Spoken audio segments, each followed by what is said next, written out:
I've been having fun talking about weird camo, so here's Dazzle camo. So U-boats were a huge problem for the Allies in World War I because how do you hide a ship? Well, you can't. It's massive.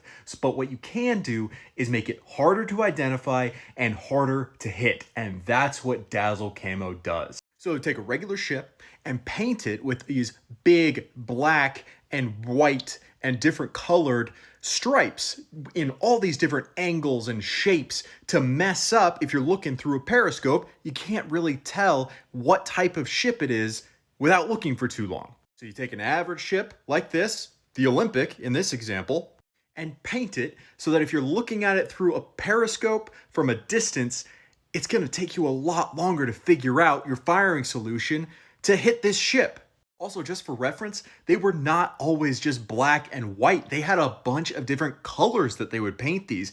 But because it's not really used anymore, and we haven't seen one of these ships in a very long time, we only ever really see them with the black and white because it's a black and white photo. But they were a lot of different colors. This is the HMS Olympic, the sister ship to the Titanic.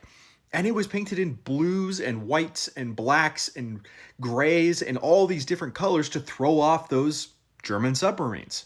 Now I'll get myself out of the way for this because this is really cool. This is a whole graphic showing sailors how the Dazzle camo actually works. And it has all the different colors that they would paint these ships. As well as above that is a graphic of an entire convoy of what it would look like through a periscope.